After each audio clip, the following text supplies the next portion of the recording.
안녕하세요. 제가 너무 자주 오는 것 같은데 그래도 또 이렇게 만나 뵙게 돼서 너무 반갑습니다. 오늘도 이렇게 또 통역이 없네요. 그래서 오늘 같이 말씀 배울 건데 오늘 찬양 들으면서 참 감사했습니다.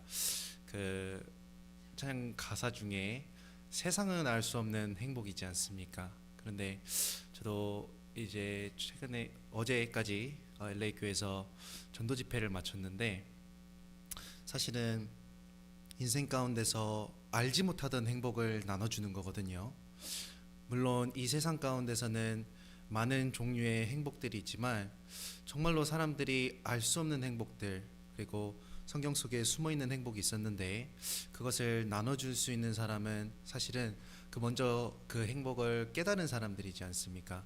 그런데 그것을 알고 그리고 그것을 전하고 그것을 또 함께 지켜가고 있다는 그 모습 자체가 하나님 앞에서 참으로 귀한 모습이고, 또 하나님 앞에서 정말로 행복한 사람의 모습이라는 좀 생각이 들었습니다. 그래서 이렇게 좀 같이 전도 집회 한 것과 같이 맞물려 가지고 개인적으로 좀 묵상이 되는 좀 생각이 좀 들었습니다. 그래서 좀 감사했고, 오늘 시작하기 전에 같이 기도로 같이 시작하도록 하겠습니다. 사랑과 은혜 하나님 아버지, 감사합니다. 저희를 죄악 가운데서 구원하여 주시고 의미 없는 삶 가운데 오셔서 주님 앞에 영원한 소망과 영원한 의미를 품고 살아갈 수 있게 하여 주셔서 감사합니다. 혼란한 세상 가운데로부터 구별하여 주시고 주님 앞에 주님을 섬길 수 있게 하여 주셔서 감사하며, 또한 이 교회를 허락하여 주셔서 감사합니다. 주님께서 맡겨주신 이 세상에서 해야 할 일들을 능히 감당할 수 있도록 도와주시고, 이 샌프란시스코 지역 가운데 주님의 뜻하신 바를 저희 가운데 더욱더 밝히 보여주셔서 주님의 뜻을 온전히 이루며 살아가는 그러한 샌프란시스코 교회가 될 수 있도록 함께하여 주시옵소서. 혹시 개인의 삶 가운데 어려운 가운데 계신 형제자매들이 있다면 그 또한 주님께서 어루만져 주셔서 마음 가운데 주님을 향한 열심과 열정을 품을 수 있도록 도와주시고, 부족한 환경 가운데서 있다면 그 또한 주님께서 베풀어 주셔서 주님을 부인하는 것이 아닌 주님께 더욱더 영광 돌리는 삶으로 드릴 수 있도록 함께하여 주시옵소서. 저를 죄악 가운데서 구원하여 주신 예수님 이름으로 기도드렸습니다. 아멘. 오늘 시작하는 말씀으로 디모데후서 1장 찾으시겠습니다. 디모데후서 1장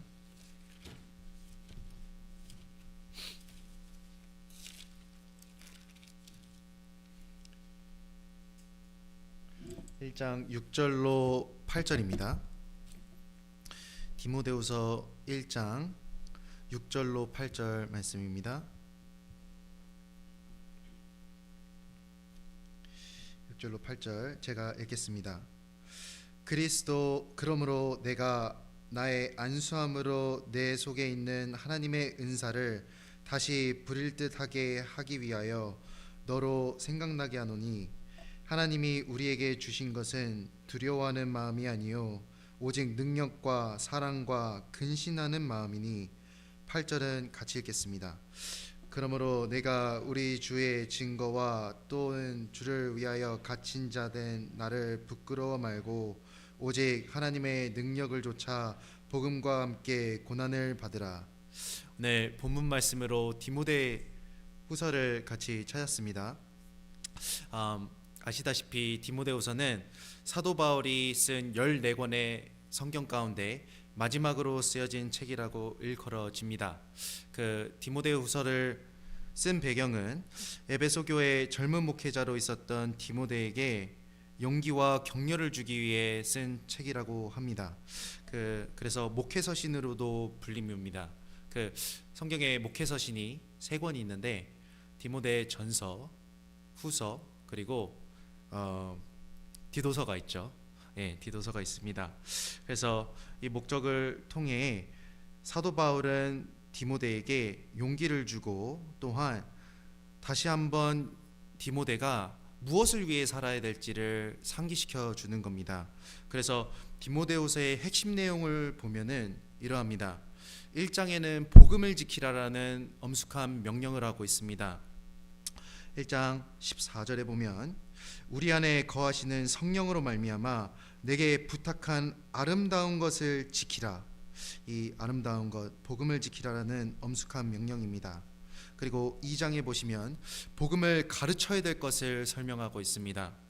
이 복음이 은혜 속에서 강하고 그리고 충성된 사람들에게 부탁하고 또한 그것들로 하여 가르칠 수 있도록 전하라는 겁니다. 3장에 보시면 복음에서 계속해서 거하라는 명령이 있고 4장에는 복음을 전파하라는 명령이 있습니다. 왜 그러한 명령을 했을까?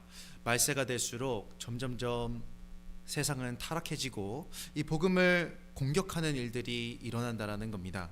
그렇기 때문에 마음을 먹지 않고 그리고 마음을 굳건히 하지 않으면 이 복음에서 흘러 떠내려갈 수도 있고 또한 그 가운데 거짓 교사와 그리고 타락된 종교 가운데 거기서 떠내려갈 수 있다라는 것을 경고한 겁니다.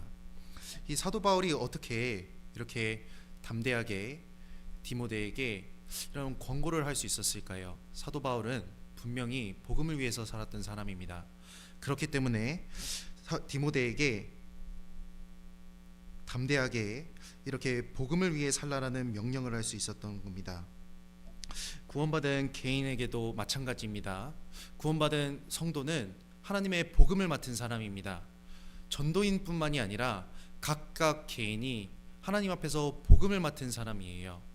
물론 전하는 방법은 다를 수 있습니다. 그러나 교회 안에서 하나님 안에서 분명히 우리 개개인에게 맡기신 것은 복음이라는 겁니다. 그렇기 때문에 우리 그리스도인의 삶으로서 복음 가운데 사는 것은 중요하며 복음을 위해 사는 것은 너무나도 중요한 거예요. 그리스도인으로서의 삶이 끝나는 그 삶이 있습니다. 언제입니까? 복음을 위해 살지 않고 나를 위해 살 때. 물론 육신의 생명은 연장할 수 있으나 그리스도인으로서는 삶이 끝난 거잖아요. 그런 것 마찬가지로 정말로 복음을 붙들고 살아갈 때 그리스도인으로서의 올바른 삶을 살 수 있을 겁니다. 오늘의 주제로 특별히 8절을 잡아봤습니다. 제가 다시 한번 읽겠습니다. 그러므로 내가 우리 주의 증거와 또는 주를 위하여 갇힌 자 된 나를 부끄러워 말고 오직 하나님의 능력을 좇아 복음과 함께 고난을 받으라. 여기 너무 길어서 모든 것을 주제에 넣을 수는 없었지만 오늘 말씀드리고자 하는 것은 부끄러워 말고 오직 하나님의 능력을 좇아 복음과 함께 고난을 받으라라는 겁니다. 부끄러워 말라라고 했거든요. 왜 그럴까요? 물론 고난 자체는 사람에게 기쁨을 주는 것은 아닙니다. 그죠? 본성적으로 고난 자체를 즐기는 사람은 없을 겁니다. 그 고난을 즐긴다고 하는 사람은 좀 이상한 사람일 거예요. 그죠? 누가 고난을 즐거워할 수 있겠습니까?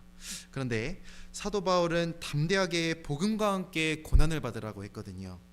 그리고 그것도 그의 사랑하는 사람 중 가장 사랑하는 사람 중 하나인 디모데에게 고난받으라고 한 겁니다.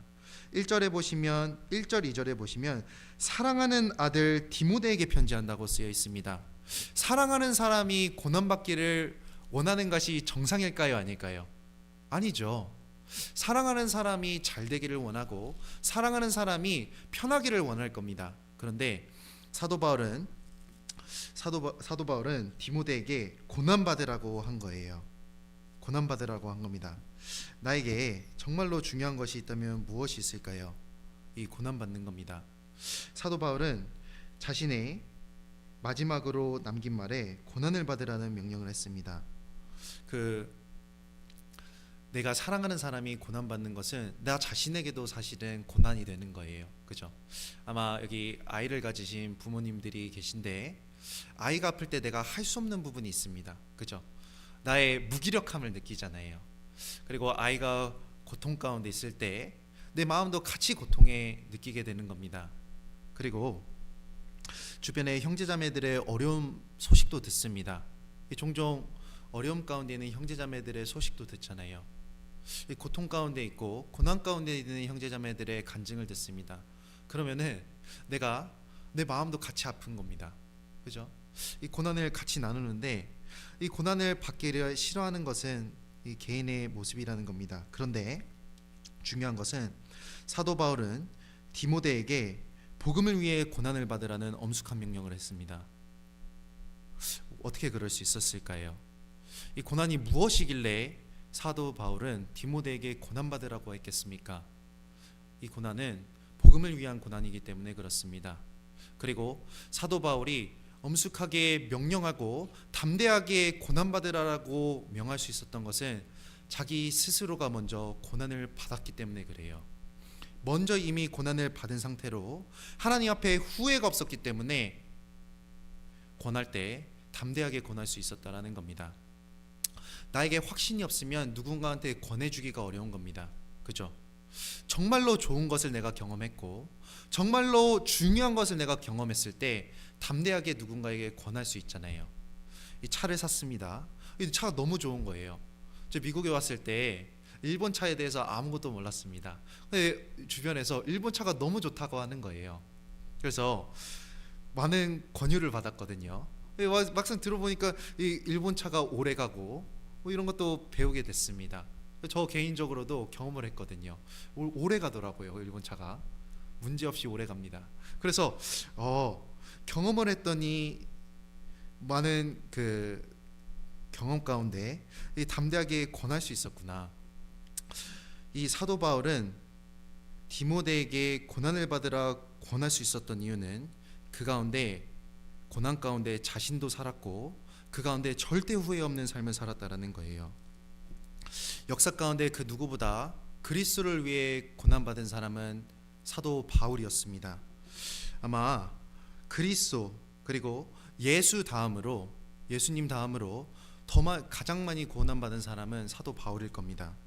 고린도전서 11장 1절 보시겠습니다. 고린도전서 11장 1절입니다.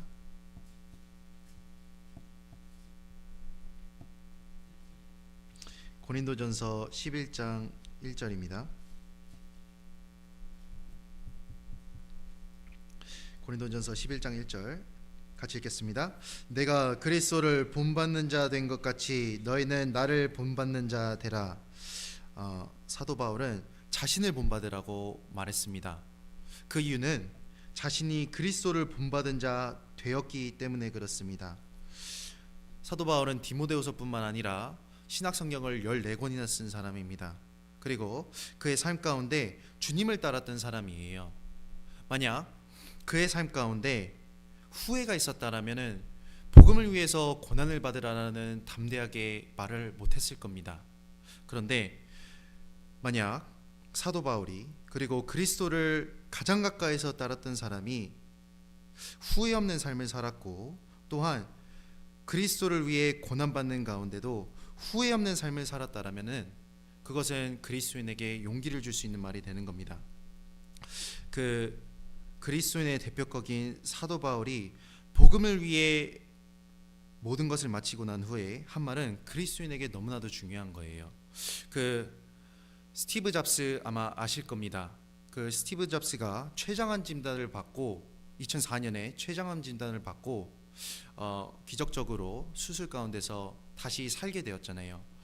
10년 정도 지난 후에 결국은 똑같은 병으로 죽게 되었습니다. 그런데 2004년에 췌장암 진단을 받고 2005년에 스탠포드 대학에서 연설을 하게 돼요.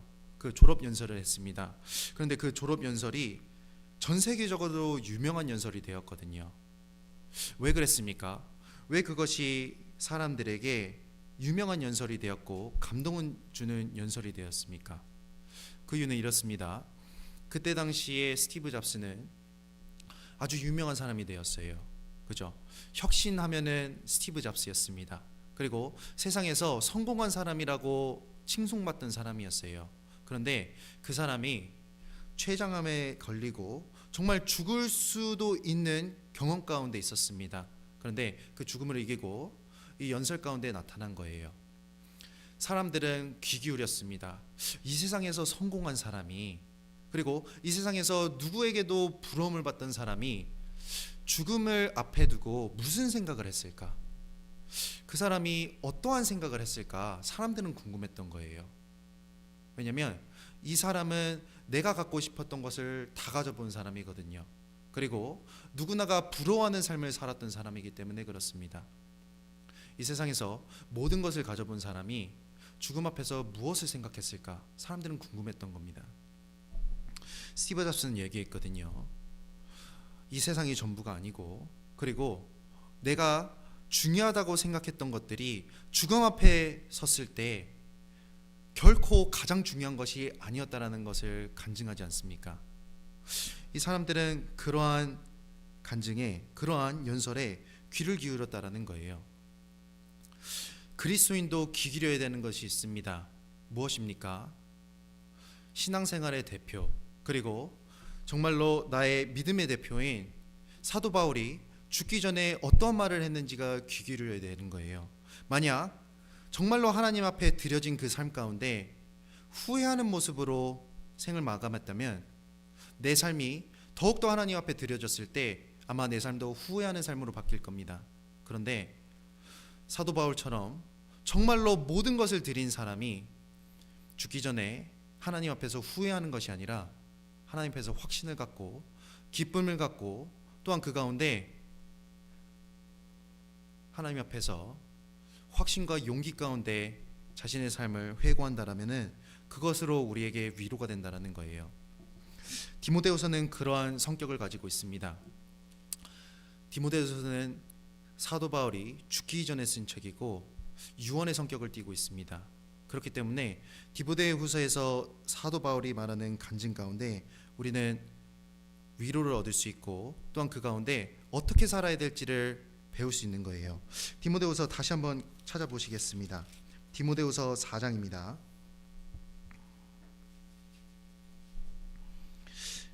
디모데후서 4장 6절입니다.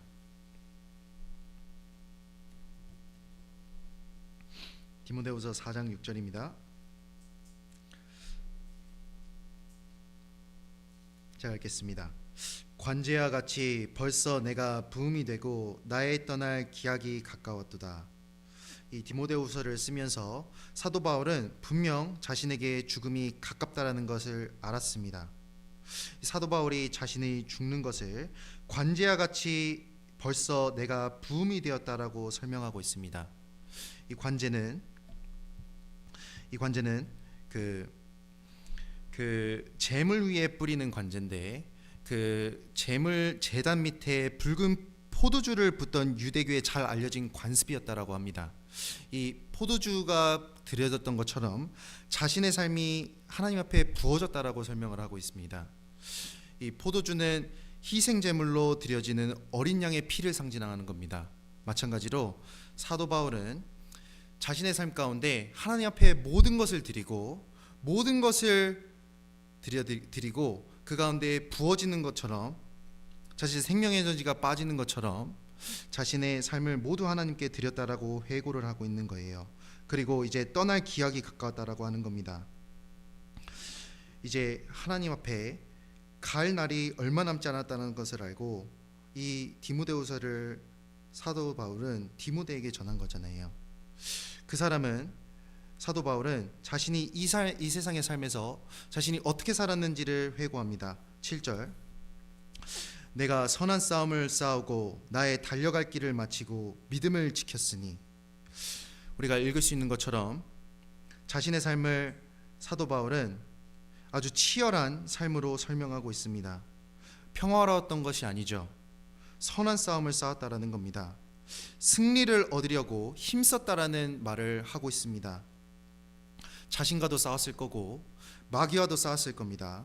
그리고 세상과의 싸움도 있었을 거고 또한 선한 일을 행하기 위해서도 많은 싸움들이 있었습니다.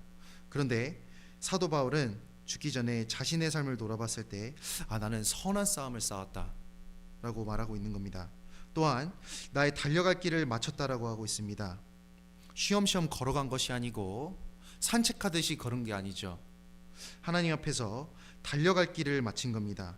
믿음의 경주를 마쳤고 하나님의 법대로 하는 하나님의 말씀 가운데서 자신을 치며 달렸습니다.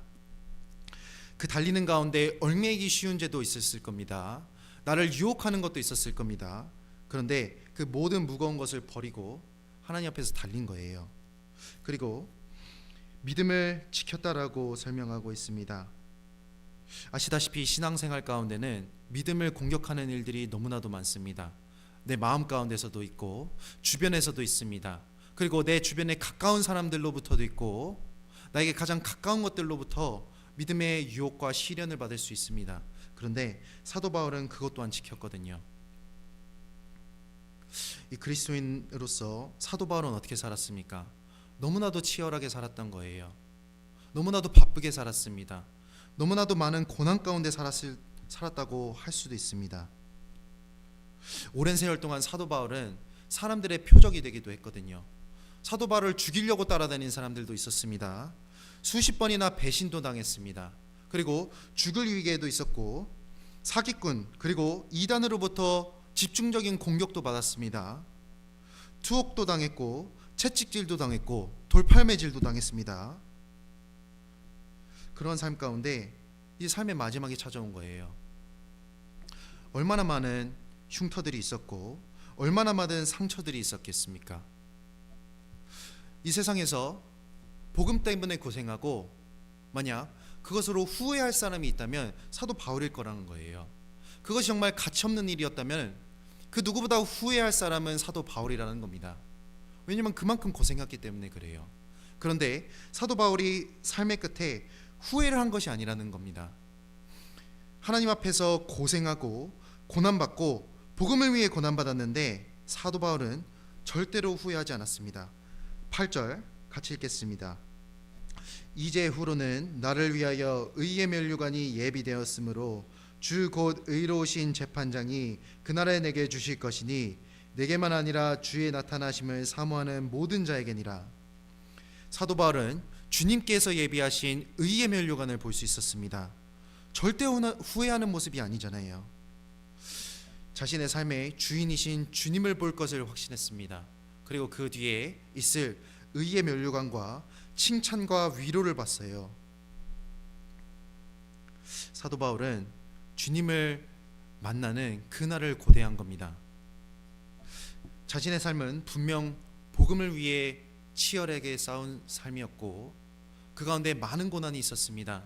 그러나 그 삶을 후회하지 않았잖아요. 그렇기 때문에 사도 바울은 디모데에게 복음을 위해 고난을 받으라는 엄숙한 명령을 할 수 있었다는 겁니다. 왜? 자신이 겪어봤기 때문에 그렇습니다. 물론 이 세상에서는 힘들 수 있었다라는 겁니다. 물론 이 세상에서는 고난이 있었다라는 겁니다. 그러나 그 뒤에는 의의 면류관이 있고 그 뒤에는 하나님의 위로와 하나님의 안아주심이 있다라는 거예요. 그렇기 때문에 고난을 받으라고 엄숙하게 명한 겁니다. 그리스도인이 무엇으로 후회하겠습니까? 주님 앞에 드린 것을 후회하는 것이 아니에요. 내가 이 세상에서 조금 더 즐기지 못한 것으로 후회하는 것이 아닙니다. 사도 바울이 선한 싸움을 싸우고 달려갈 길을 달리고 믿음을 지키는 가운데 세상 가운데서 하지 못했던 것이 얼마나 많았겠습니까? 그런 것들로 자신의 훗날에 후회한 것이 아니거든요. 그리스도인의 후회하는 것은 주님께 받은 환경과 여건과 시간과 물질이 있었는데 그것을 하나님 앞에 드리지 못한 것으로 후회한다는 겁니다. 그 신앙생활에는 후회가 없다라는 말을 하잖아요. 천국에서 그 누구도 하나님 앞에서 드린 것으로 후회하는 사람이 없다라는 겁니다. 천국에 갔습니다. 그리고 성도들이 섰습니다. 그런데 그 가운데 내가 이 세상에서 조금 더 못 즐긴 것으로 후회하는 사람이 없다라는 거예요. 내가 그때 시간이 있었는데 그때 내가 드라마 좀 더 볼걸. 내가 그때 시간이 있었는데 그때 조금 더 운동도 배우고 여가 생활도 즐기고 하지 못한 것으로 후회하는 사람이 없다라는 겁니다. 그때 내가 물질이 있었는데 조금 더 좋은 직장을 얻을 수 있었는데 또 내가 이 세상에서 조금 더 많은 부를 축적할 수 있었는데 천국에서 그런 것 못한 것으로 후회하는 사람이 없잖아요. 아무도 없을 겁니다. 그런데 천국에서 후회하는 사람이 있습니다. 어떤 사람이 후회하겠습니까? 주님 앞에서 조금 더 못 산 것으로 후회하는 거예요.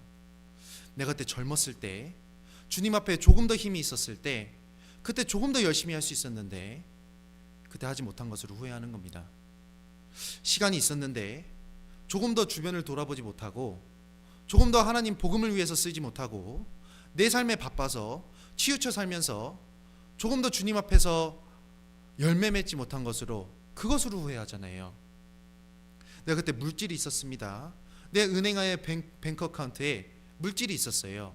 그때 조금 더 사람들의 마음을 살 수 있었고 조금 더 주님 앞에서 희생할 수 있었습니다. 그런데 주님 앞에 설 때 아무것도 가져가지 못하잖아요. 다 놓고 왔습니다. 그러니까 쓰지 못한 것으로 후회하게 된다는 거예요. 사도 바울은 후회하지 않을 수 있었습니다. 왜 그랬습니까? 관제로 부어졌기 때문에 그래요. 모든 것을 썼습니다. 나에게 있는 육신도 썼고 나에게 중요한 것들을 모두 다 하나님을 위해서 사용했습니다. 그렇기 때문에 하나님 앞에 갔을 때 후회하지 않았잖아요. 후회하지 않았기 때문에 디모데에게 고난받으라고 적극적으로 권할 수 있었다는 겁니다. 아시다시피 기독교에 대한 박해가 극심했던 시대, 그리고 특별히 1세기, 2세기 때 지하 무덤에서 자신의 믿음을 지켰던 사람들이 있습니다. 카타콤의 순교자들이라고 들어보셨을 겁니다. 기독교에 대한 핍박이 너무나도 컸기 때문에 정상적인 생활을 할 수 없었습니다. 그렇기 때문에 지하 무덤인 카타콤에 들어가서 믿음을 지켰던 거예요. 거기서 말씀을 배우고 떡을 나누고 함께 교제했습니다. 함께 믿음에 대한 소망을 나눴습니다. 얼마나 불쌍한 모습으로 살아간 거예요. 세상의 눈으로 보면 불쌍한 모습입니다. 세상의 눈으로 봤을 때 참으로 가치 없는 모습이잖아요. 그런데 카타콤에서 믿음을 지키고 신앙을 지켰던 사람들은 후회하지 않았습니다. 한 비석이 발견됐는데 한 사람의 간증이 담겨 있었습니다. 그 비석에 이렇게 쓰여 있었습니다. 하나님의 종 실리시아의 셉티머스 프레텍타터스, 가치 있는 삶을 살다가다 하나님, 저는 당신을 이곳에서 섬긴 것을 후회하지 않습니다. 오히려 당신의 이름에 감사드립니다. 33년 6개월을 살고 주님께 영혼을 드리다. 이러한 비석이 있었다라는 거예요. 이 사람은 이 카타콤, 지하 무덤, 습기 있고 벌레 있고 누구도 가기 싫어했던 그곳에서 산 것을 후회하지 않을 수 있었다는 겁니다. 어떻게 그러할 수 있었습니까? 그곳에서 섬길 수 있는 분이 하나님이었기 때문에 그래요. 비록 환경은 부족했습니다. 환경은 그 누구도 갖고 있기 싫어하는 환경이었어요. 그런데 그가 함께 있었던 분이 있었잖아요. 누구였습니까? 하나님이 함께 했기 때문에 후회하지 않는 삶이었다는 거예요. 그 가운데 하나님이 같이함을 알았습니다. 그 가운데 복음을 위해 사는 것이 얼마나 귀중한 삶인 것을 알았습니다. 그렇기 때문에 자신의 환경이 중요한 것이 아니었다는 거예요. 후회하지 않을 정도였습니다. 하나님 앞에 감사드릴 정도였다는 거예요. 그것에 비하면 우리는 너무나도 좋은 환경에 있는 겁니다. 에어컨도 나와서 좀 사실 너무 좋더라고요. 이게 추운 건 아닙니다. 안 끄셔도 돼요. 근데 너무나도 좋은 환경, 너무나도 좋은 의자, 이 마이크 시설도 좋고 방송 시설도 너무 좋더라고요. 제가 샌프란시스코에서 놀란 게 여러 가지가 있는데 방송 시설이 그 어느 교회보다 좋아요. 저 그래서 사실은 너무나도 깜짝 놀랐습니다. 올 때마다 제가 그래서 저 뒤에서 이거 어떻게 하는 거야, 올 때마다 봐요 제가 사실은. 근데 너무나도 좋은 환경 가운데 있지 않습니까? 너무나도 좋은 환경 가운데 있지만 하나님 앞에 받은 것이 많지만 그리스도인으로서 하나님 앞에 갔을 때 후회할 수 있다는 거예요. 왜? 이 좋은 환경을 하나님을 위해서 쓰지 않을 때. 하나님이 주신 것이 너무나도 많은데 그것을 하나님 위해서 쓰지 않을 때 천국에 올라갔을 때 분명히 후회하는 그리스도인이 있을 겁니다. 이 마지막 시대가 될수록 사람들은 혼란해지고 올바른 것을 보지 못해요. 그리고 그리스도인으로 사는데 그런 것들에 물들게 되면 나 또한 하나님 앞에서 정말로 무엇이 중요한 것인지 모르며 살아갈 수 있다는 겁니다. 어디가 정말로 하나님 앞에서 귀중한 장소이겠습니까? 로마 시대 때 좋은 황궁에서 좋은 음식을 먹고 살아가는 그 사람, 아니면 카타콤에서 정말로 누구도 가기 싫어하는 그 장소에서 하나님과 함께 사는 삶, 영원한 삶 가운데 영원한 가치를 두고 어느 삶이 더욱더 하나님께 귀중하겠습니까? 그 카타콤에서 하나님에게 있는 그 믿음을 지켜가는 그 삶이 하나님 앞에서는 더 귀중한 거예요. 그런 삶을 위해서 의의 면류관이 예비되어 있고, 그런 삶에 하나님의 손길이, 하나님의 사랑이, 그리고 하나님이 눈물 닦아주심이 있는 겁니다.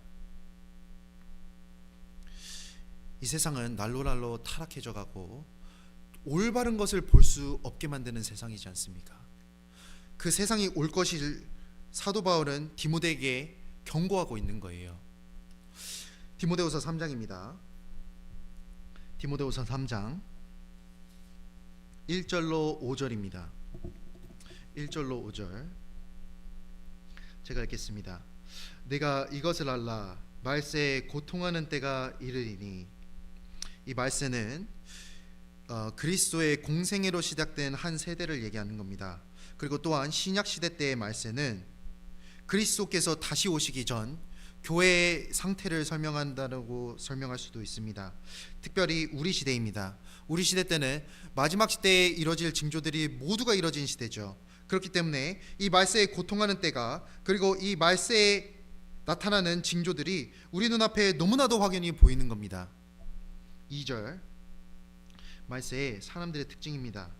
사람들은 자기를 사랑하며 돈을 사랑하며 자긍하며 교만하며 회방하며 부모를 거역하며 감사치 아니하며 거룩하지 아니하며 무정하며 원통함을 풀지 아니하며 참소하며 절제하지 못하며 싸나우며 선한 것을 좋아하지 아니하며 배반하며 팔며 조급하며 자고하며 쾌락을 사랑하기를 하나님 사랑하는 것보다 더하며 경건의 모양은 있으나 경건의 능력은 부인하는 자니 이 같은 자들에게서 네가 돌아서라.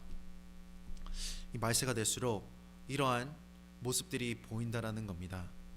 이러한 모습들이 세상 가운데 있기 때문에 신앙인들도 그리스도인들도 이 세상에 속을 수 있다라는 거예요. 왜냐하면 주변에서 이러한 것들이 보이기 때문에 그리스도인들도 이러한 것들로 유혹을 받을 수 있고, 이런 것들에 마음이 빼앗길 수 있고, 이런 것들이 내 마음 가운데 들어왔는데 정작 내 자신을 보지 못하고 그것이 마치 당연하다는 듯이 살아갈 수 있다는 겁니다.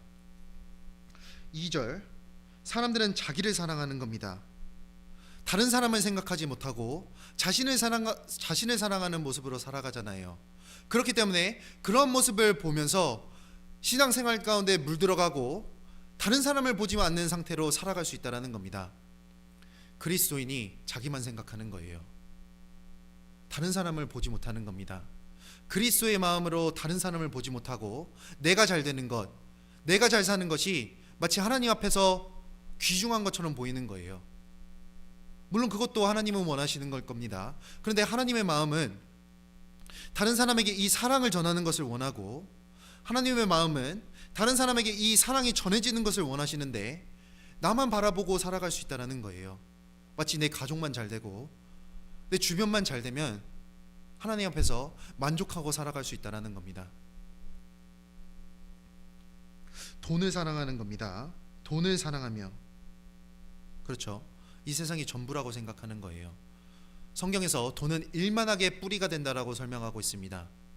이 세상이 전부라고 생각하고 돈이 전부라고 생각했을 때 그것으로 끝나는 것이 아니라 한 발짝 더 나가게 되잖아요. 내가 해서는 안 될 일도 하게 되고 하나님 앞에서 점점점 물러가는 내 모습을 보지 않습니까?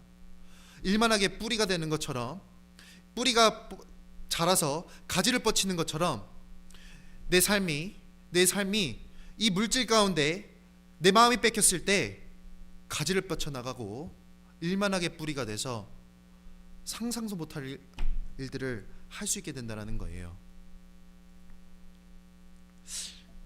그 감사가 없는 시대가 오는 겁니다.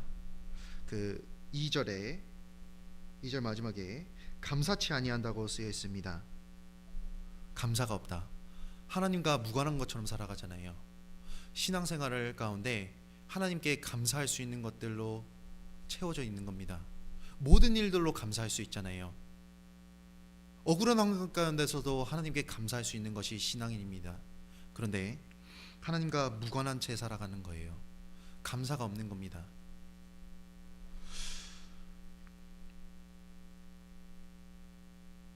거룩하지 않죠. 2절 감사치 아니하며 거룩하지 아니하며 하나님 앞에서 구별되지 않는 모습입니다. 구원받은 사람이 세상과 섞여 살고 소돔과 고모라에 있었던 롯과 같이 세상과 섞여 살아가는 거예요. 그러면서 하나님을 함께 또 섬겨가는 겁니다. 타협하며 살아가는 것이겠죠. 4절 쾌락을 사랑하기를 하나님을 사랑하는 것보다 더하며 그리고 쾌락을 사랑하는 겁니다.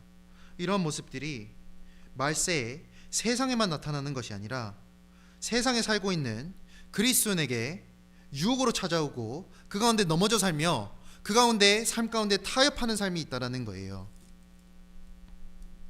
디모데후서 4장 3절입니다. 4장 3절 또 이런 모습도 있습니다. 때가 이르니 사람이 바른 교훈을 받지 아니하며 귀가 가려워서 자기의 사욕을 쫓을 스승을 많이 두고 또 그 귀를 진리에서 돌이켜 허탄한 이야기를 쫓으리라. 때가 이르리니 말세에 이러한 일들이 있다라는 거예요. 어떤 일이 벌어집니까? 바른 교훈을 받지 아니하잖아요. 사람들은 바른 교훈을 받기 싫어합니다. 영어 성경에는 바른 교훈을 인내하지 못한다라고 쓰여 있어요. 바른 교훈을 들을 때 인내하지 못하는 거예요. 앉아서 묵상하고 무엇이 옳고 그른지를 생각하지 못하는 겁니다. 바른 교훈이 들려올 때 내 생각과 맞지 않으면 배척해 버리는 거예요. 아, 이거는 내 스타일이 아니고, 이건 내가 원하는 것이 아니고, 아, 이것은 내가 기대하던 것이 아니기 때문에 그것을 인내하지 못하고 배척한다라는 겁니다. 한국어 성경에는 바른 교훈을 받지 아니하며 받지 않는 거잖아요.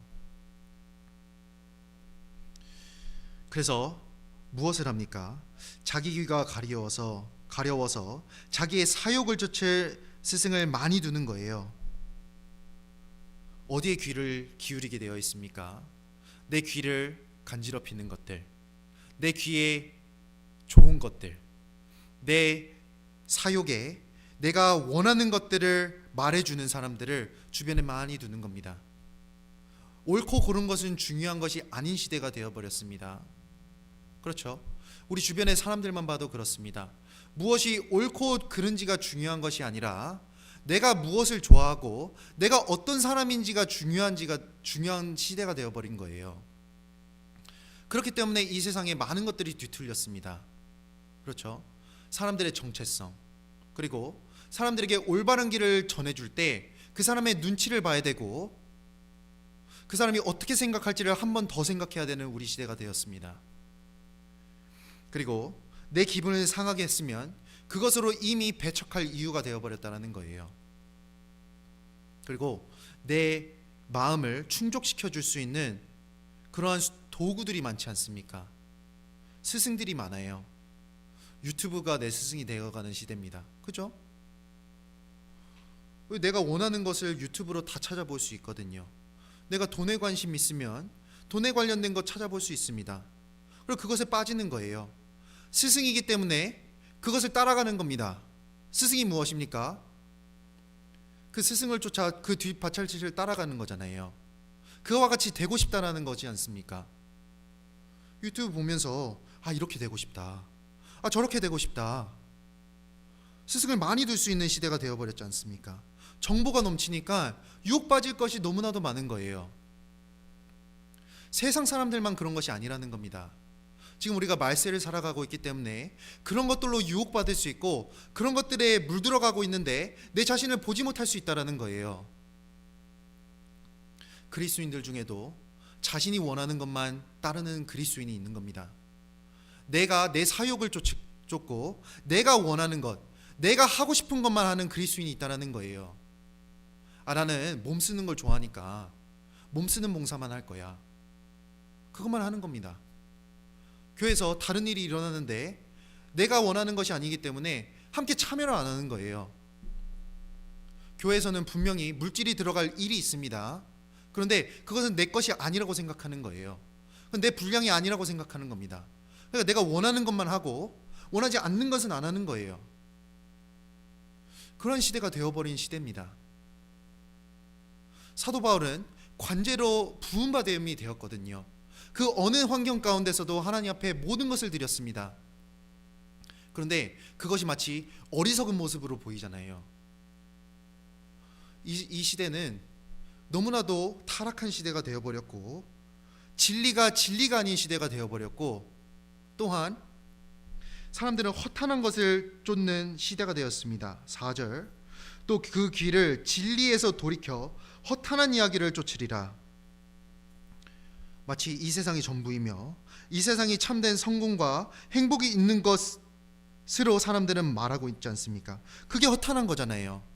이 세상은 없어질 것인데 마치 이 세상이 전부이라고 생각하고 이 세상이 모든 것이라고 생각하는 그런 시대가 되어버렸습니다. 그러니까 복음을 위해 모든 것을 드린 사람이 너무나도 어리석어 보이는 거예요.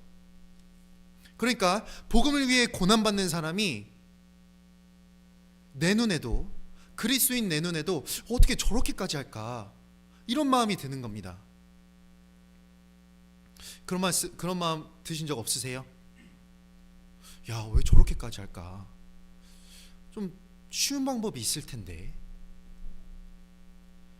마치 그분이 그 간증을 들었을 때 정말로 하나님 앞에 고난받는 그 간증을 들었을 때 그것이 마치 어리석은 모습이라고 느껴지는 내 마음이 있을 수 있다는 겁니다. 당연히 복음을 거부하는 사람들은 복음에 합당하게 살아가는 그 삶을 어리석다 생각할 겁니다. 그런데 그리스도인인 내 마음 가운데도 그 마음이 충분히 있을 수 있다는 거예요. 그리고 그것을 어리석다고 생각하기 때문에 내 마음 가운데 확신을 가지고 뛰어들지 못하는 거예요. 그런 것들을 조심하라고 한 것이 사도 바울이지 않습니까? 그것을 설명해주기 위해서 사도 바울은 디모데후서를 썼고 자신의 간증을 한 겁니다. 나는 선한 싸움을 싸웠다. 나의 달려갈 길을 마쳤다. 그리고 나의 믿음을 지켰다. 치열하게 살았다. 그렇기 때문에 디모데에게 복음을 위해 고난을 받으라고 담대하게 얘기하는 것이지 않습니까? 디모데후서 1장 돌아가 보겠습니다.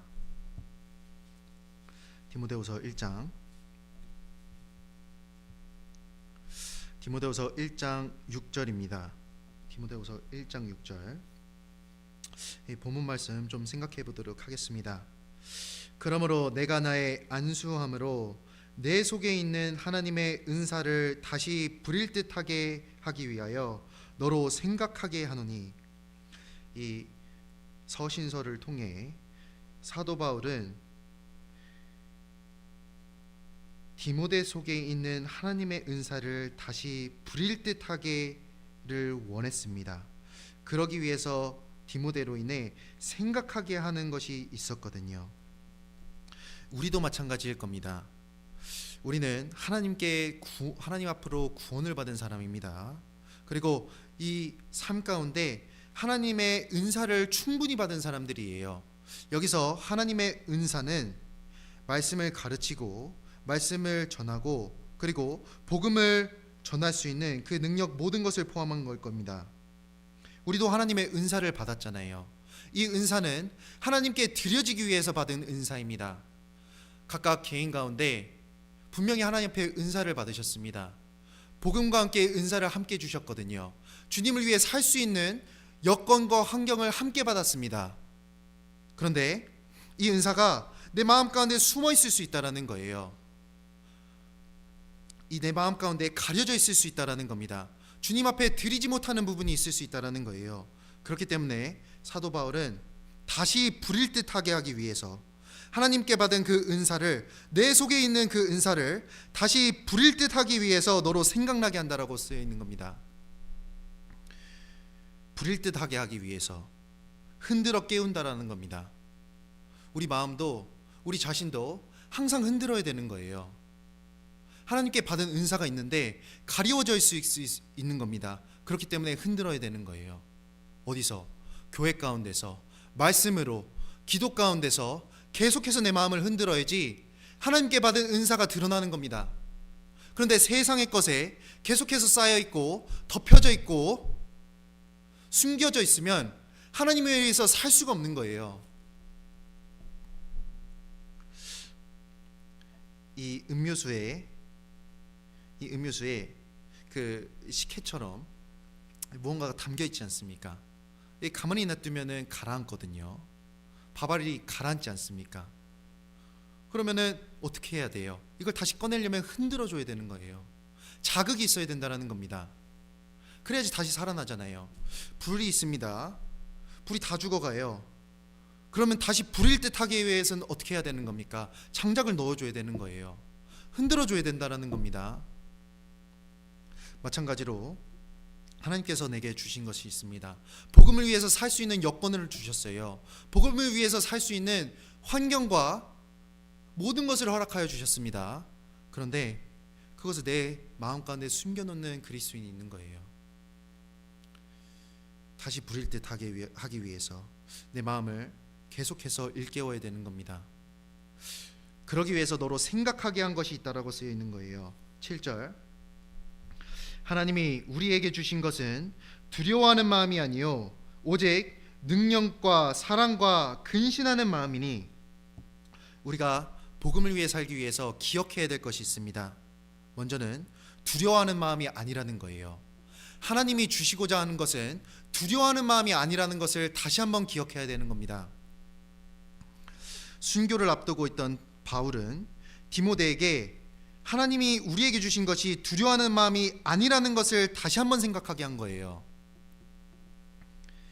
어린 전도자 디모데에게는 두려울 것이 많았을 수 있습니다. 그렇죠. 그리고 그 가운데 환난이 있을 것이고 고난이 있을 것이기 때문에 두려운 마음을 가질 수 있었다라는 거예요. 그런데 사도 바울은 다시 한번 상기시켜 준 겁니다.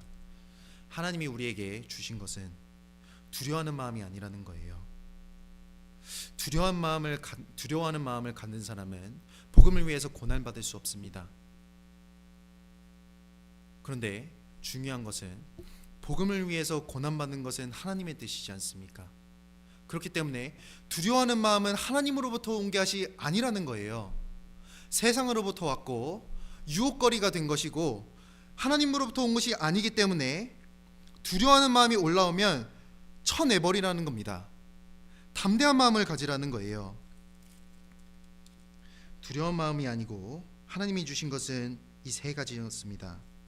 오직 능력이었습니다. 하나님이 우리에게 주신, 마음에 주신 것은 능력이라는 거예요. 하나님의 뜻은 모든 것을 행할 수 있는 그 능력입니다. 그 확신 가운데 우리 마음 가운데 다시 한번 불일 듯이 우리 마음을 다시 한번 뒤집어 놓는 그러한 경험이 필요한 거예요. 내가 하나님의 능력을 잊고 살아갈 수 있다는 겁니다. 그 이집트 땅에서 하나님은 이스라엘 사람들을 홍해바다 가운데로 인도하셨습니다. 그 홍해바다 앞에 섰을 때 사람들은 절망했을 수 있어요. 왜? 앞에 길이 없잖아요. 길이 없지 않습니까? 그런데 하나님의 뜻은 하나님의 능력이거든요. 하나님은 이스라엘 사람들을 홍해바다로 인도하실 수밖에 없었습니다. 왜냐하면 이스라엘 사람들은 가나안을 정복했어야 됐거든요. 그러기 위해서는 하나님에 대한 믿음이 분명했어야 됐습니다. 그러기 위해선 하나님의 능력에 대한 확신이 분명히 있었어야 됐어요. 그렇기 때문에 하나님은 이스라엘 사람들을 홍해 바다로 옮기셨습니다. 그리고 그 앞에서 무엇을 보여주셨어요? 바다가 갈라지는 하나님의 능력을 보여주신 거예요. 길이 없는데 그 길이 없는 그 가운데 길을 내실 수 있는 하나님의 능력을 보여주셨다는 겁니다. 그 능력을 받기 때문에 이스라엘 사람들은 광야 가운데서 버틸 수 있었던 거예요. 불기둥과 구름기둥으로 하나님은 이스라엘 사람들을 인도하셨습니다. 광야 가운데서 만나를 먹이시면서 하나님은 인도하셨어요. 능력으로 인도하신 거잖아요. 40년 동안 광야 생활했는데 신이 닳지 않았다고 했거든요. 능력 가운데서 인도하셨습니다. 그렇기 때문에 가나안에 가서 정복할 수 있었잖아요. 준비가 된 겁니다. 우리가 기억해야 될 것은 무엇인가요? 내 눈앞에 보이는 두려운 것이 아니에요. 내 눈앞에 보이는 부끄러운 것이 아니지 않습니까? 내 눈앞에 보이는 절망적인 환경이 아니에요. 하나님이 주시고자 하는 것은 하나님의 능력입니다. 그 가운데서 하나님이 보여주실 수 있는 그 능력을 보여주기를 원하시는 거예요. 그렇기 때문에 사도 바울은 그 능력을 다시 한번 생각나게 한 겁니다. 기억해봐라. 홍해바다로 인도하셨을 때 길은 없었지만 길이 있었다. 그 가운데 기쁨은 없었지만 하나님이 기쁨을 만들어 주시잖아요.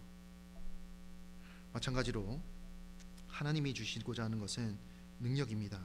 그 가운데 분명히 하나님의 능력이 함께하는 겁니다. 또한 사랑이라고 쓰여 있습니다. 하나님이 원하는 마음, 하나님이 우리에게 주신 것은 사랑이잖아요. 내 마음이 나 자신만 생각하는 것은 사랑이 아닐 겁니다. 왜냐하면 이 사랑은 하나님의 사랑이기 때문에 그렇습니다. 하나님의 사랑은 모든 사람에게, 그리고 이 사랑을 나눠주기를 원하는 사랑이지 않습니까? 이 사랑이라는 것은 하나님의 마음을 안다는 뜻이거든요. 내 주변을 바라보고 내 주변 사람들을 보았을 때 하나님의 마음을 갖고 살아가라는 겁니다. 또한 근신하는 마음입니다. 무엇이 근신하는 마음일까요? 모든 일에 있어서 분별력 있게 행동하는 것입니다. 그죠? 그리고 자제를 하는 거예요. 하나님의 관점으로 세상을 보는 겁니다. 그렇기 때문에 분별할 수 있고, 그렇기 때문에 나를 절제할 수 있고, 그렇기 때문에 내가 고난을 받아도 이겨낼 수 있다는 거예요. 하나님의 우리에게 주신 것은 두려워하는 마음이 아니요 오직 능력과 사랑과 근신하는 마음입니다. 이러했을 때 우리가 그리스도의 복음을 부끄러워하지 않을 수 있어요. 두려워하는 마음이 올라오면 복음이 부끄러워지는 겁니다.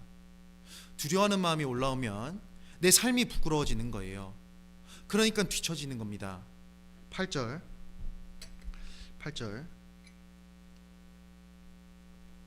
같이 읽겠습니다. 그러므로 내가 우리 주의 증거와 또는 주를 위하여 갇힌 자 된 나를 부끄러워 말고 오직 하나님의 능력을 조차 복음과 함께 고난을 받으라. 여기 이렇게 설명하고 있습니다. 주를 위하여 갇힌 자 된 나를 부끄러워 말고라고 쓰여 있습니다. 부끄러우면 어떻게 되는지 아시죠? 사람이 부끄러움을 타면 어떻게 됩니까? 아무것도 못하는 거예요. 그죠? 아이들이 막 시끄럽게 떠드는 겁니다. 뭐 앞뒤 분간 못하고 시끄럽게 떠드는 거예요. 그래서 이 아이들에게 너 앞에 나와서 그러면 앞에 나와서 노래해봐라, 앞에 나와서 춤춰봐라 하면 못하는 애들이 있거든요. 왜 그런지 아시죠? 부끄러우니까. 뭐 평소에는 말 잘하시는 분들도 있거든요. 근데 앞에만 나오면 아무 말도 못하는 분들이 있어요. 그죠? 저도 그렇습니다. 저도 이게 평소에는 잘 말하는데 앞에 서면 항상 떨리더라고요. 부끄러우면은 아무것도 못하는 겁니다. 그렇지 않습니까? 그렇기 때문에 사도 바울이 명하는 거예요. 부끄러워하지 말라는 거예요. 무엇을 부끄러워하지 말아야 되냐? 먼저는 우리 주의 증거를 부끄러워하지 말라고 쓰여 있는 겁니다. 네가 우리 주의 증거를 부끄러워 말고. 주의 증거는 무엇입니까? 복음입니다. 복음을 부끄러워하는 그 순간 나는 복음을 위해 살 수 없고, 복음을 부끄러워하는 그 순간 복음을 위해 희생할 수 없는 겁니다. 복음을 부끄러워하는 그 순간 나는 그리스도인으로서 살 수가 없는 거예요. 그리스도의 증거는 무엇입니까? 그리스도의 삶, 그리스도의 생애, 그리스도의 십자가의 죽음, 그리고 그리스도의 부활입니다. 이 모든 것을 그리스도의 증거거든요. 이것이 주의 증거입니다. 복음 안에 모든 것이 포함되어 있잖아요. 그런데 이때 당시에는 에베소 시대 때 헬라의 철학이 중심지였습니다. 에베소는 헬라 철학의 중심지였어요. 그렇기 때문에 복음을 아주 하찮게 여겼습니다. 특별히 부활이라는 개념을 아주 하찮게 여겼던 시대입니다. 철학이 발전된 그 시대에 사람들은 이 눈으로 보는 것이 아주 가증하게 여겼습니다. 그리고 정신적인 것을 아주 고상하게 여겼거든요. 그러니까 이 철학의 중심지였던 에베소에는 이 정신적인 것이 물질 세계, 그러니까 육신적으로부터 해방되는 것이 참된 행복이라고 생각했습니다. 그렇기 때문에 그 사람들의 눈에는 부활이라는 것이 다시 육과 영이 결합하여 한 몸이 돼서 하나님 앞에서 영광스럽게 살아가는 그것이 하찮게 보였다라는 거예요. 사람들은 물어봤을 겁니다. 왜 그것을 원하냐? 그 하찮은 것을 왜 고대하며 살아가냐? 부활이 무엇이냐? 너무나도 하찮은 것이다. 너무나도 인기 없는 것이었고 너무나도 하찮은 것이었습니다. 그 당시에는. 그런데 그렇기 때문에 사도 바울은 이 복음을 부끄러워하지 말라고 그랬거든요.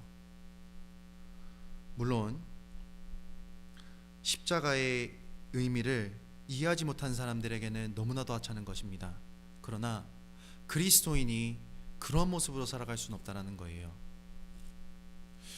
왜냐하면 십자가는, 주의 증거는 하나님의 능력이었고 나를 살린 복음이었기 때문에 그렇습니다. 우리 삶에도 복음을 부끄러워하는 모습으로 살아갈 수 있습니다. 그것이 무엇입니까? 복음을 전하지 않는 거잖아요. 부끄럽기 때문에 아무것도 못하는 아이처럼 복음을 전하지 않는다라는 것은 내가 복음을 부끄러워한다라는 모습의 반증이 되는 겁니다.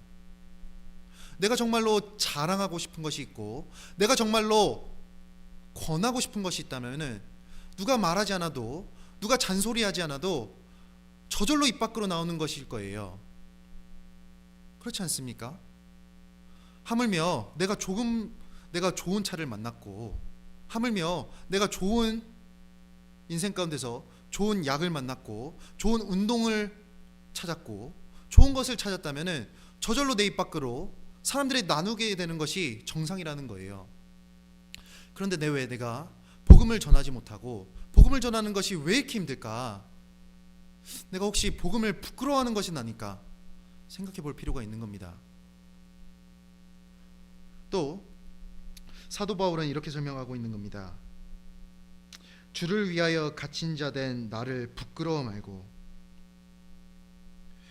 하나님의 사람들을 부끄러워할 수 있다는 거예요. 그렇죠. 그것은 나 자신도 포함할 수 있습니다. 하나님을 섬기고 살아가는 내 자신을 부끄러워할 수 있고, 내 교회를 부끄러워할 수 있고, 우리가 이렇게 모이는 모임이 부끄러울 수 있다는 거예요. 왜 그렇겠습니까? 세상의 눈으로 봤을 때 부끄러워 보이는 거예요. 세상의 것들이 더 커 보이기 때문에 부끄러워 보이는 겁니다. 세상의 것들이 더 가치 있어 보이기 때문에 지금 내가 하고 있는 이것들이, 형제자매들이 살아가는 모습이, 우리가 이렇게 모이는 모습이 부끄러운 모습으로 보일 수도 있다는 거예요. 그런데 사도 바울은 명령하지 않습니까? 주를 위하여 갇힌 자 된 나, 지금 내가 감옥 속에 있는데 내가 정말 병들고 하나님 앞에서 세상에서는 정말로 아무것도 없는 모습으로 살아가는 나를 부끄러워하지 말라라는 거예요. 어떻게 부끄러워하지 않을 수 있겠습니까?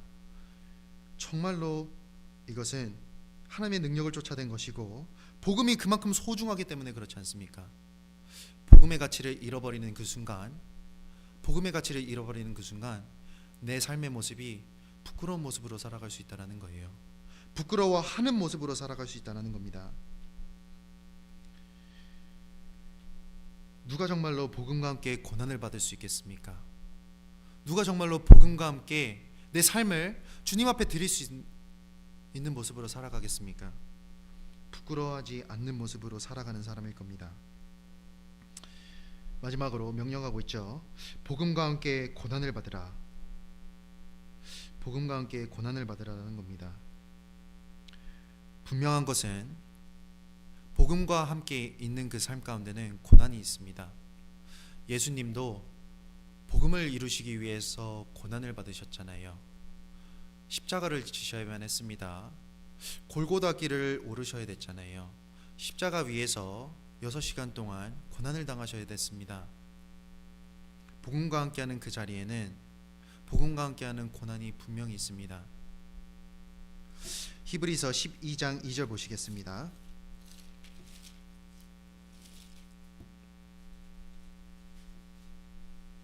(12장 2절)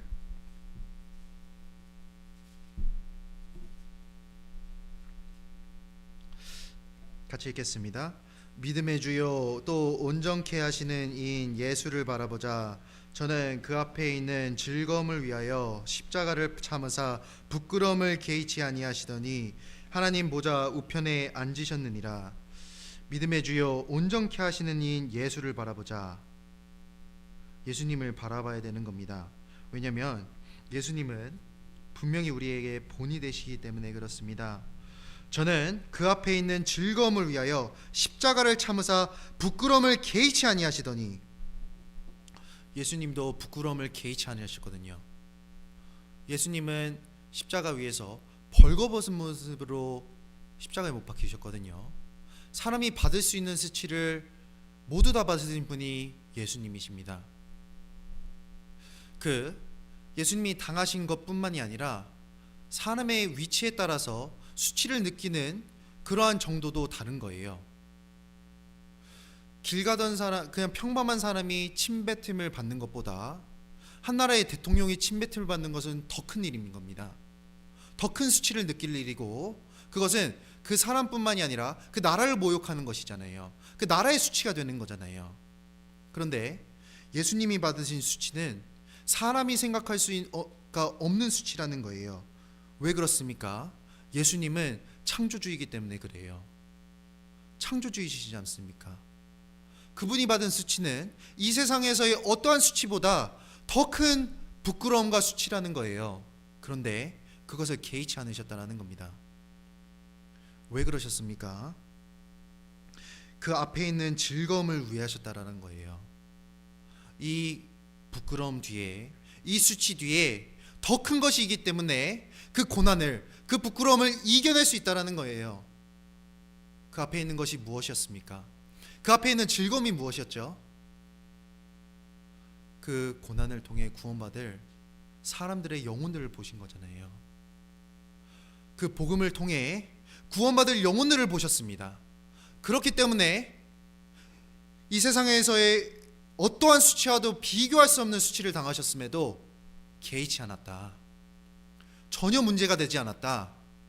그 고난이 전혀 문제가 되지 않았다라고 예수님은 말씀하시잖아요.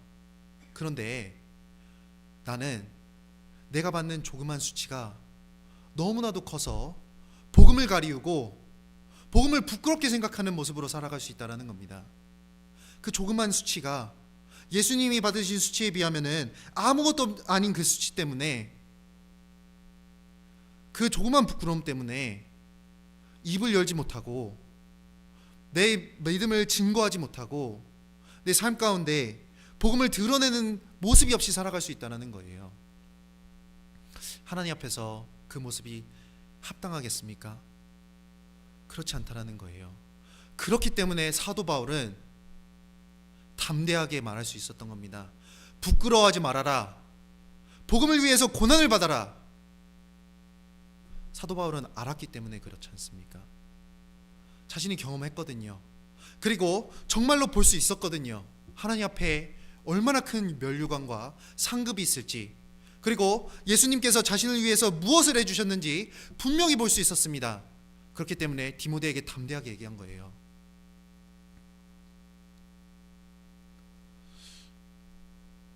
그렇기 때문에 자신의 가장 소중한 사람에게 담대하게 고난받으라고 명할 수 있었다라는 겁니다. 왜냐? 그것이 가장 가치 있는 일이기 때문에, 그것이 그 무엇보다 가치 있는 일이기 때문에 담대하게 나의 사랑하는 아들과 같은 디모데에게 고난받아라 명할 수 있었던 거예요. 로마서 1장 16절 보시겠습니다. 로마서 1장 16절.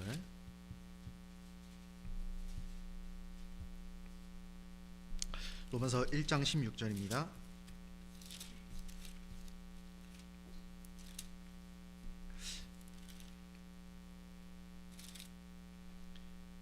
(1장 16절) 같이 읽겠습니다. 내가 복음을 부끄러워하지 아니하노니 이 복음은 모든 믿는 자에게 구원을 주시는 하나님의 능력이 됨이라. 첫째는 유대인에게요 또한 헬라인에게로다. 사도 바울은 말했습니다. 내가 복음을 부끄러워하지 아니하노니, 부끄러워하지 않는다고 쓰여 있어요. 왜 그랬습니까? 이 복음은 모든 믿는 자에게 구원을 주시는 하나님의 능력이기 때문에 그래요. 복음을 부끄러워한다는 것은 하나님의 능력을 부끄러워하는 겁니다. 하나님의 손길을 부끄러워하는 거거든요.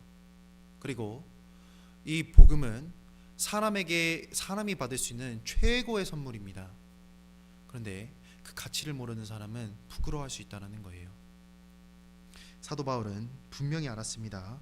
이 복음은 모든 믿는 자에게 구원의 선물을 주는 하나님의 능력이기 때문에, 하나님의 손길이기 때문에, 전능자의 능력이기 때문에 그것을 부끄러워하지 않는다라고 쓰여 있잖아요. 가끔은 사람이 커 보이기 때문에 내가 움츠려들 때가 있습니다. 그리고 이 사람이 나보다 큰 사람인 것처럼 보이고 이 사람에게 미치기 싫으니까 내가 움츠려들 수가 있거든요. 그런데 복음을 부끄러워할 필요가 없는 겁니다. 왜? 내가 전하는 것은 하나님의 능력이잖아요. 이 사람은 그깟 해봤자 사람의 능력밖에 없는 겁니다. 이 세상의 능력이거든요. 이 사람의 어떤 권력자도 하나님의 능력보다 클 수 없잖아요. 그렇기 때문에 내가 전하는 이 복음은 그 무엇보다 값지고 그 무엇보다 능력 있는 겁니다. 근데 그것을 잊어버리면 복음을 부끄러운 모습으로 살아갈 수 있다는 거예요. 복음을 부끄러워하지 말고 복음을 위해 고난을 받으라 했습니다. 사도 바울이 사랑하는 디모데에게 어떻게 하면 고난을 받으라고 담대하게 명할 수 있었을까? 그 가치를 알았고 그 가치가 이 세상과는 비교할 수 없는 가치라는 것을 분명히 알았기 때문에 그렇습니다. 베드로전서 4장 보시겠습니다.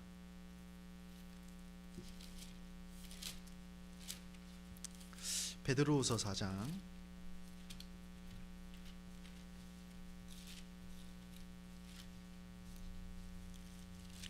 베드로후서 4장이 없습니다. 베드로전서 4장입니다. 죄송합니다. 베드로전서 4장 13절입니다. 같이 읽겠습니다. 오직 너희가 그리스도의 고난에 참여하는 것으로 즐거워하라. 이는 그의 영광을 나타내실 때 너희로 즐거워하고 기뻐하게 하려 함이라. 베드로전서는 아시다시피 사도 베드로가 쓴 책입니다. 사도 베드로도 분명히 알았던 것이 있습니다. 그리스도의 고난에 참여하는 것은 우리가 분명히 즐거워할 일이라는 거예요. 부끄러워할 일이 아니라 즐거워할 일이라는 겁니다. 어떻게 고난이 사람에게 즐거움을 줄 수 있을까요? 고난과 즐거움은 안 맞는 것처럼 보입니다. 겉으로 봤을 때는 함께 할 수 있는 것처럼 보이는 것이 아니에요. 그런데 고난에 참여하는 것으로 즐거워라고 했거든요. 가능합니다. 우리 주변에서도 가능한 일이에요. 고난 가운데 즐거워하는 모습을 우리 주변 가운데서도 너무나도 자주 봅니다. 괴로움을 기뻐할 수 있는 이유, 만약 그 괴로움과 고난이 사랑하는 사람을 위해서라면 고난당함으로 기뻐할 수 있는 거잖아요. 그렇지 않습니까? 부모와 자식의 관계를 생각해 보십시오. 부모로서 해야 될 일은 고난뿐입니다. 그죠? 고난이잖아요. 새벽에 일어나는 게 쉽지 않거든요. 저는 어떤 그런 간증도 들었습니다. 아이가 밤에 2시간마다 우는 거예요. 이게 갓난쟁이거든요. 2시간마다 우는 겁니다. 그러니까 속에서 욕이 나온다라고 해요. 진짜 그렇더라고요. 너무 피곤하니까 사랑하는 아들인데, 사랑하는 자식인데 속에서 욕이 나오는 거예요. 그런데도 참고 할 수 있잖아요. 그 수고가 아니고 그 고난이지만 그 고난 가운데 기쁨을 느낄 수 있는 겁니다. 왜 그렇습니까? 사랑하기 때문에. 사랑으로 하는 고난은 기쁨으로 돌아오는 겁니다. 주를 위한 고난에 참여함으로 기뻐할 수 있는 사람이 있습니다. 어떻게 그게 가능합니까? 주님을 사랑하는 사람은 가능한 거예요. 주님을 정말로 사모하는 사람은 고난 가운데 기뻐할 수 있다는 겁니다. 또 고난 가운데 기뻐할 수 있는 사람이 있습니다. 그 고난을 통해 정말로 가치 있는 일을 하고 있다는 것을 아는 사람은 기뻐할 수 있잖아요. 예를 들어 보겠습니다. 응급실에서 일하는 사람들, 구조대원들이 있습니다. 새벽에도 전화를 받거든요. 잠자다가도 전화를 받습니다. 고난입니다. 너무나 힘들어요. 일어나기 싫을 때도 있습니다. 그런데 억지로라도 합니다. 억지로 일어서서 다시 한번 그 현장에 뛰어드는 거예요. 생명을 구하는 일을 마쳤습니다. 사람을 살리는 일을 마쳤어요. 그 사람이 잠자리에 다시 들 때 후회하나요? 저 사람 때문에 하루 망쳤어. 그런 생각하는 것이 아닙니다. 내가 정말 귀중한 일을 했구나. 사람의 목숨을 살렸구나. 내가 정말 귀중한 일을 하고 있구나. 보람찬 마음에 잠드는 거예요. 육체적으로는 고난이었습니다. 그런데 그 가운데 기쁠 수 있잖아요. 왜냐하면 내가 고난당한 것에 너무나도 큰 가치가 따라오기 때문에 그렇습니다. 올림픽 선수들도 마찬가지입니다. 올림픽 경기에서 뛰잖아요. 그 사람들 얼굴 표정 보십시오. 경기하는 사람들의 표정을 보세요. 경기하는 사람들은 웃으면서 경기하지 않거든요. 얼굴 찡그리고 있습니다.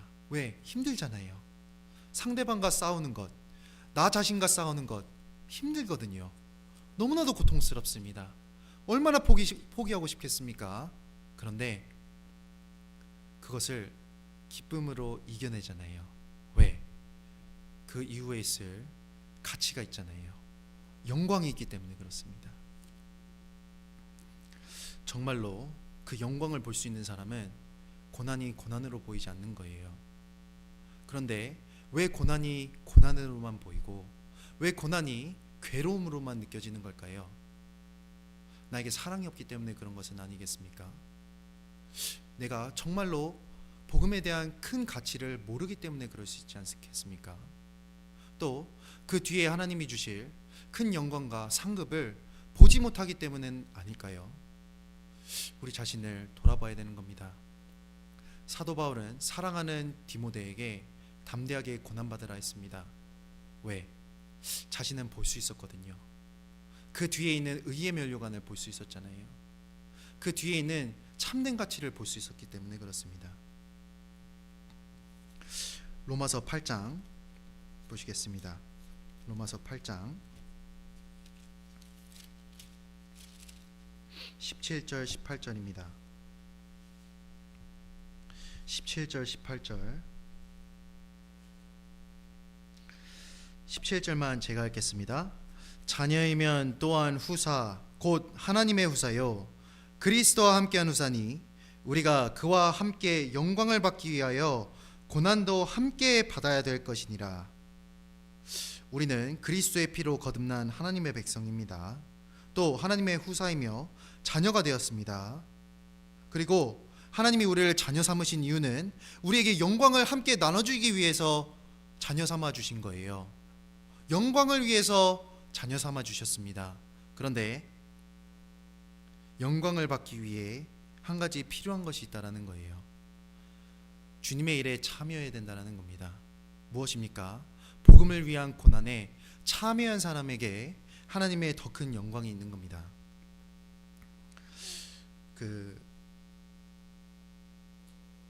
신앙생활 가운데 복음을 위한 고난은 옵셔널이 아니라 필수 과정이에요. 그렇지 않습니까? 복음을 위해 살아가고 있는데 내 삶 가운데 고난이 없다. 그 뜻은 복음을 위해 살고 있지 않을 수 있다라는 겁니다.